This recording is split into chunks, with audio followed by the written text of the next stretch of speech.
Ma'am. Ma'am, okay na po ba kayo? What do you mean? Nakita ko po kasi kayo no isang gabi, pati po yung kotse niyo. Yes. Ano yan? Phoenix. May kakambal ba si Ma'am Via? Ha? Anong klaseng tanong yan? Saan galing yan? Wala lang. Kasi nung isang gabi, nakita ko siya. Pero parang siya naman, wala siyang maalala. Nakita? Saan? Nung galing ako sa inyo. Oh. Yun yung gabing nakita ko siya.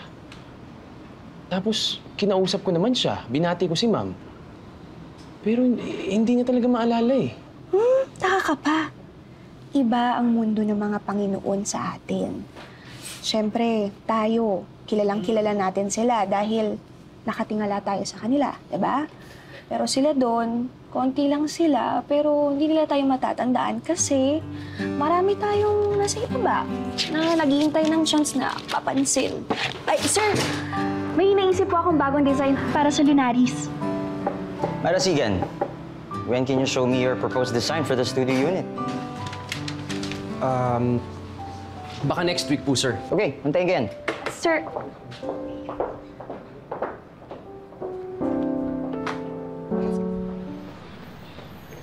Mr. Marasigan.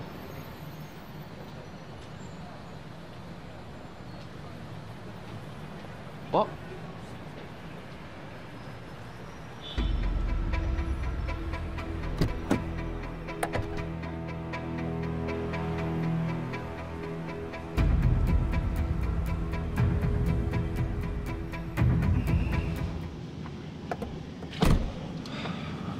Ma'am? May iba bang nakakaalam? Oh? Yung nangyari ng isang gabi. May nakakaalam ba sa opisina? Oh, wala po, ma'am. Walang dapat nakakaalam. Wala kang pagsasabihan.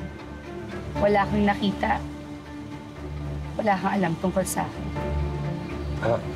Ma'am, hindi ko naman po I talaga... am your boss. And I'm not comfortable na binabati mo ako sa hallway na parang magka-level tayo. Sorry po, ma'am.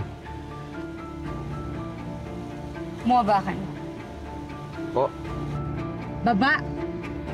Oh, yes, ma'am. Opo. Sorry po.